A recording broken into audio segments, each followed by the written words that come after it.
Welcome back in the classes. तो hello student, आज हम क्लास 12 इंग्लिश की एक मास्टर क्लास करने वाले हैं और उसमें कवर करने वाले हैं सेल्मा लेगरलॉफ की लिखी हुई एक बहुत ही आइकॉनिक स्टोरी और नाम है रैट ट्रैप।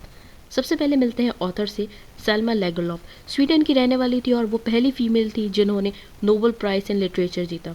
इनकी स्टोरी अक्सर इंसानी अच्छाई यानी कि यूनिवर्सल ह्यूमन गुडनेस के बारे में होती है। कहानी शुरू होती है वैगाबॉन्ड से, जो तार यानी कि वायर के छोटे छोटे रैट ट्रक्स बेचता है। वो ये रैट ट्रक्स खुद बनाता है और उन मटेरियल से जो वो मांग कर लेके आता है। उसका बिजनेस प्रॉफिटेबल नहीं है, इसलिए उसे ज़िंदा रहने के लिए यानी कि बॉडी एंड सोल टुगेदर रखने के लिए चोरी और भीख मांगनी पड़ती है। उसके कपड़े फटे हुए हैं और उसकी आंखों में हमेशा भूख यानी कि हंगर दिखाई देती है।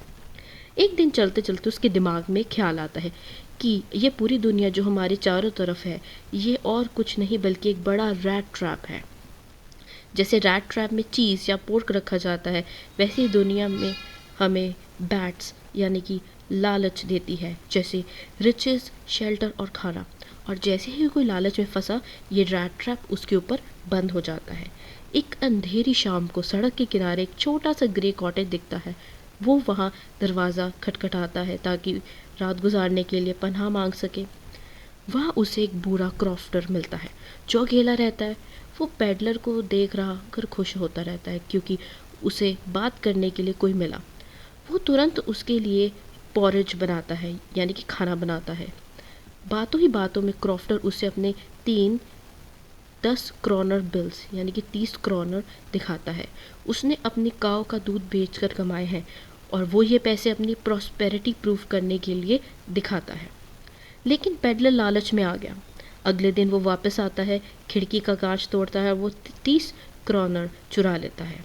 उसे अपनी स्मार्टनेस पर बड़ा गर्व महसूस होता है। अब पकड़े जाने के डर से वो हाईवे छोड़कर फॉरेस्ट यानी कि जंगल का रास्ता चुनता है, पर यह जंगल बहुत बड़ा और कंफ्यूजिंग था।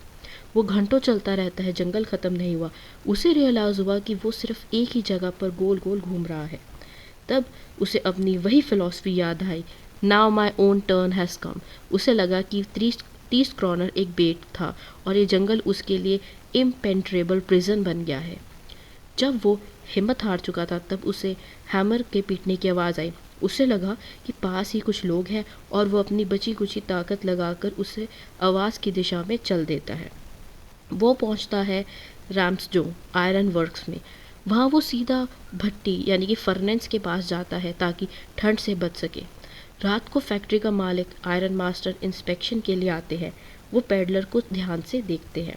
आयरन मास्टर को गलतफहमी होती है और वो अपना पुराना दोस्त नील्स ओल्फ समझ लेता है। वो कहता है, तुम्हारी हालत ऐसे किसने गई। आयरन मास्टर उसे अपने घर लाने का न्योता देता है, पर पैडलर डर जाता है। उसे लगता है कि उसे घर जाना लॉयंस डेन में जाने के जैसा होगा। वो मना कर देता है। अब एंट्री होती है एडला की, जो आयरन मास्टर की बेटी है। उसके पास अपने पिता से बेहतर परसुएशन पावर है और वो बहुत कंपैशनेट है। एडला उसे कहती है कि वो सिर्फ क्रिसमस ईव के लिए उनके साथ चले। उसका कहना है कि इतना फ्रेंडली होता है कि पैडलर उस पर भरोसा कर लेता है और उसके साथ चल देता है। अगले दिन क्रिसमस ईव थी। पैडलर को नहलाया गया, उसके बाल काटे गए और उसे आयरन मास्टर का एक अच्छा सूट पहनाया गया। लेकिन जैसे ही आयरन मास्टर उस दिन की रोशनी में देखता है, वो गुस्से में चलाता है क्योंकि नील्स ओल्फ नहीं था वो। पैडलर अब झूठ बोलने की कोशिश करता है। पैडलर कहता है कि मैंने कभी झूठ नहीं बोला, मैं तो बस एक पुअर ट्रेडर हूँ। वो आयरन मास्टर को वार्न करता है कि दुनिया एक रैट ट्रैप है और एक दिन वो भी इसमें फंस सकते हैं। जब आयरन मास्टर उसे भगाना चाहते हैं तो एडला बीच में आ जाती है। वो चाहती थी कि इस बेचारे आदमी को कम से कम एक दिन तो सुकून और शांति मिले। उस दिन पैडलर ने सिर्फ खाना खाया और सोया। उससे अपनी लाइफ में पहली बार इतनी सिक्योरिटी महसूस हुई। क्रिसमस मॉर्निंग को जब एडला और उसके पिता चर्च गए, उन्हें पता चला कि पैडलर ने एक क्रॉफ्टर को लूटा है। आयरन मास्टर एडला को सुनाने लगा कि किस तरह के इंसान को घर में जगह दे दी। आयरन मास्टर को डर था अब तक पैडलर उनकी सारी सिल्वर स्पून लेके भाग गया होगा। दोनों तुरंत घर की तरफ रवाना हुए। यहाँ एक इम्पॉर्टेंट वर्ड डिजेक्ट, जिसका मतलब बहुत उदास या डिस्परेंट होता है। जब वो घर पहुंचते हैं तो पता चलता है कि पैडलर जा चुका है, पर वो कुछ चुरा कर नहीं गया, बल्कि वो एडला के लिए एक छोटा सा पैकेज छोड़ कर गया है। जब एडला ने वो पैकेज खोला तो उसमें से एक छोटा सा रैट ट्रैप और वही 30 क्रॉनर और एक लेटर निकला। उसे देखकर एडला की आंखों में खुशी आ गई। लेटर में उसने लिखा था, क्योंकि एडला ने उसे इतना नाइस ट्रीट किया, वो भी उसके साथ अच्छा बनना चाहता है। उसने कहा कि ये रैट ट्रैप एक रैट की तरफ से तोहफा है। उसने अपनी लेटर पर साइन किया as a captain von stall.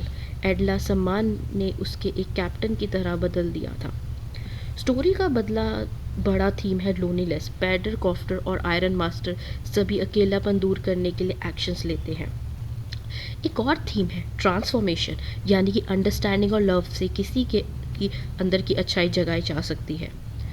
Main idea ये है कि दुनिया एक रैट ट्रैप है जहाँ पर मटेरियल बेनिफिट्स बेट्स है, यानी कि चारा है, पर काइंडनेस किसी भी क्रिमिनल को बदल सकती है। पैडलर पहले सिनिकल था, पर जब उसे डिग्निटी मिली, इज्जत मिली, तो वो बदलने के काबिल बन गया।